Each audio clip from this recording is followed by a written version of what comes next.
Minneapolis, February 1974. The hallway outside Studio B at Sound 80 Studios smelled like cigarette smoke and floor wax. A 16-year-old boy sat on a metal folding chair, waiting. His mother worked the night shift here, cleaning recording studios after sessions ended.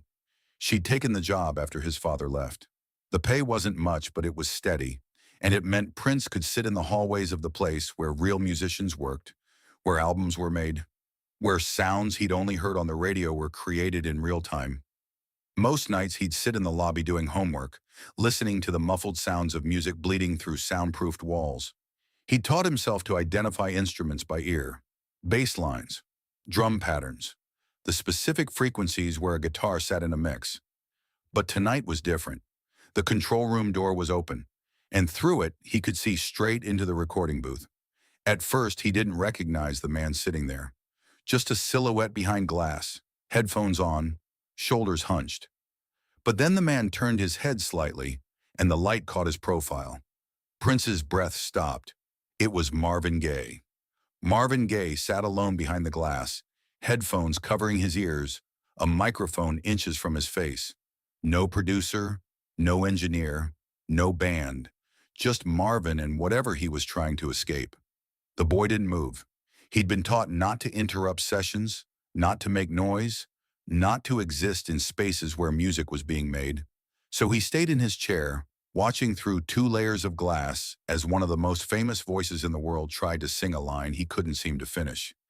He didn't know it yet, but he was about to witness something that would change the way he understood music forever. Marvin had arrived at Sound 83 hours earlier, unannounced. The studio manager barely recognized him at first. The smooth, confident performer who'd sung "What's Going On" to millions looked gaunt, exhausted, like someone who hadn't slept in days. His eyes were hollow, his clothes hung loose on a frame that had lost too much weight. He'd asked if there was an open room. Any room. He needed to record something. Alone. The manager, not wanting to turn away Marvin Gaye, set him up in Studio B. He asked if Marvin needed an engineer, a session musician, anyone.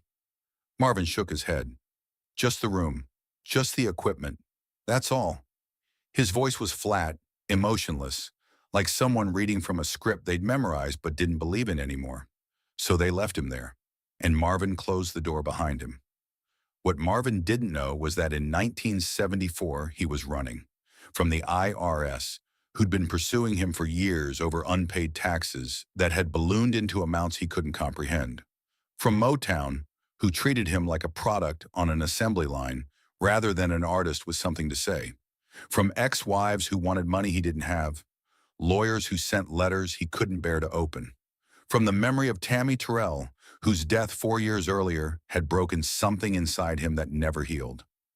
The way she'd collapsed in his arms on stage, the 8 surgeries he'd watched her endure, the hospital visits where he'd held her hand and pretended she was going to be okay when they both knew she wasn't, and he was running from his father. Marvin Gaye Sr., the Pentecostal preacher who'd beaten him as a child, who told him music was the devil's work, even as Marvin used that music to escape the house where God's name was weaponized against him. His father's voice was always there, in the back of his mind, telling him he was worthless, damned, a sinner who'd never be redeemed.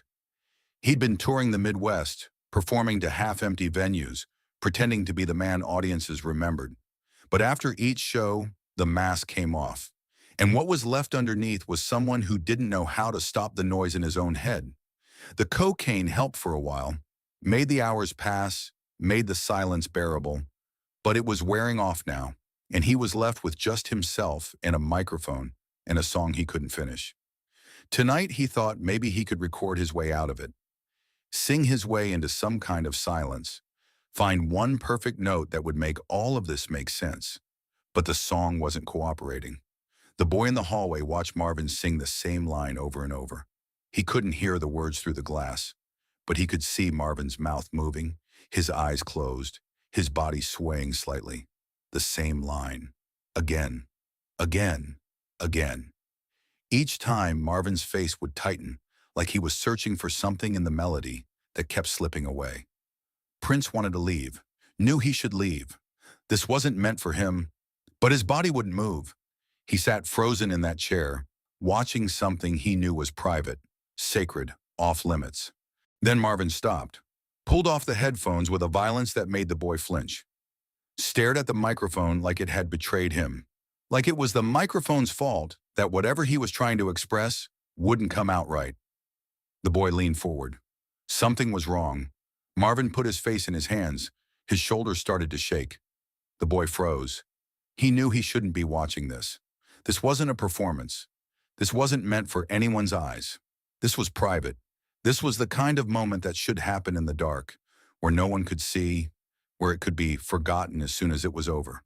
But he couldn't look away. Marvin's whole body folded in on itself. He was crying, not quietly, not the kind of tears you could hide or explain away. The kind that came from somewhere deep, somewhere that had been holding too much for too long. The kind that happened when you'd run out of ways to keep pretending everything was fine. The boy sat in that hallway, 16 years old, separated from Marvin by 2 panes of soundproof glass, watching a man come apart in the one place he thought no one could see him. Watching a legend reduced to someone who couldn't breathe properly, someone who'd forgotten how to hold himself together. He understood something in that moment that he wouldn't have words for until years later. The stage was a lie. The applause was a lie. The image was a lie. What was real happened in rooms like this, alone, in the dark, where no one was supposed to be watching, where the person you showed the world and the person you actually were finally stopped pretending to be the same thing. And he understood something else too, something darker, that once you reached a certain level, once enough people knew your name, you lost the right to break in public. You had to find places like this, studios at midnight, hotel rooms, locked bathrooms, anywhere the cameras couldn't reach. Because if they saw you like this, they'd never let you be anything else. You'd become the breakdown instead of the artist, the tragedy instead of the music. Prince didn't know it yet, but he was learning the rules of a game he hadn't chosen to play. Rules that would govern the rest of his life. Marvin sat like that for a long time. The boy didn't know if it was 5 minutes or 20. Time felt suspended, heavy, like the air before a storm. He could see Marvin's chest heaving, trying to catch breath that wouldn't come. Could see his hands shaking where they covered his face. And then, slowly, something shifted. Marvin's breathing steadied. His shoulders stopped shaking. He lowered his hands from his face and just sat there, staring at nothing, like someone waking up from a dream they couldn't quite remember. Then he lifted his head, wiped his face with the back of his hand. The motion was mechanical, practiced. Like he'd done this before, like he knew exactly how many seconds it took to make the evidence disappear. He took a breath that looked like it hurt, like his lungs were still figuring out how to work again, and put the headphones back on. He started singing again. The boy couldn't hear the music, but he could see Marvin's face, and whatever had broken open a few minutes ago was now sealed shut again. Marvin was back in control, or at least he was performing control. The mask was back in place, the cracks were hidden, and if you hadn't just watched him fall apart, you'd never know anything had happened, which the boy was learning was sometimes all you could do. Put the mask back on. Keep singing. Pretend the breaking never happened.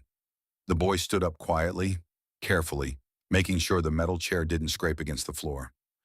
He walked out of the hallway on the balls of his feet, barely breathing, terrified that any sound would alert Marvin to the fact that he'd been seen, that his private moment had been witnessed, that someone knew. He left Marvin alone in that booth, singing to no one, trying to fix something that music couldn't fix, trying to find salvation in a melody when what he really needed was something no song could provide.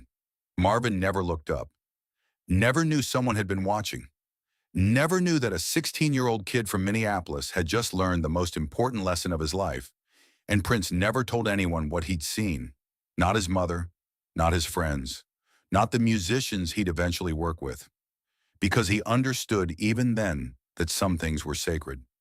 Some moments belonged only to the person living them.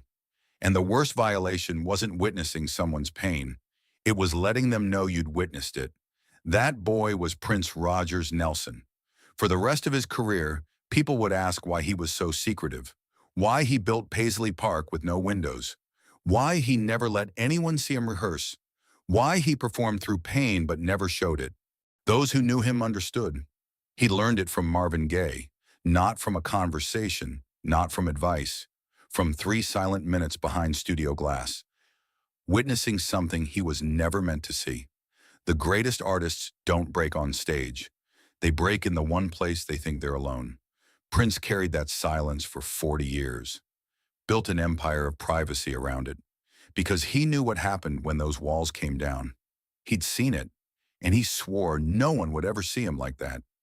Years later, after Marvin was gone, a journalist asked Prince about his influences. Prince listed the usual names: James Brown, Jimi Hendrix, Sly Stone, but then he paused. Marvin Gaye taught me something nobody else could, he said, that you can't let them see you break, because once they see it, it's not yours anymore. The journalist asked if they'd ever met. Prince shook his head. We were never in the same room. Technically, that was true, because Prince had been outside the room, watching through glass, witnessing a man who thought he was alone. Marvin Gaye died on April 1st, 1984, one day before his 45th birthday, shot by his father in the house where he'd grown up. Prince heard the news while recording Purple Rain. He stopped the session, went home, didn't talk to anyone for 3 days. People said he was mourning a hero, but that wasn't it. He was mourning the man he'd seen crying in a recording booth 10 years earlier. The man who'd shown him that fame doesn't protect you from pain, that success doesn't make you whole, that the trajectory doesn't care how talented you are or how many records you sell. And he was terrified, because he understood that what happened to Marvin could happen to anyone, that the pain was patient. It waited. Prince made a decision in those 3 days. He would build walls so high that nothing could touch him. He would never be vulnerable, never be seen, never give anyone the chance to witness him the way he'd witnessed Marvin. There's a recording that exists somewhere in the archives, a tape from that night in Minneapolis. Sound 80 kept rough mixes of everything, even solo sessions. Marvin's voice, isolated, singing a song no one ever heard. And if you listen closely, right around the 3-minute mark, you can hear it. The moment his voice breaks, the moment he stops, the silence that follows. It was never released, never intended to be. It was just Marvin alone, trying to survive another night, trying to find one note that would make the pain bearable. But somewhere on that tape, in that silence, there's a lesson that changed modern music, because Prince heard it, not through speakers, through glass, and he spent the rest of his life making sure no one would ever hear his version of that silence. The stage could have the performance, the world could have the music, but the breaking, that would stay behind soundproof glass, where it belonged, where no one could turn it into a story.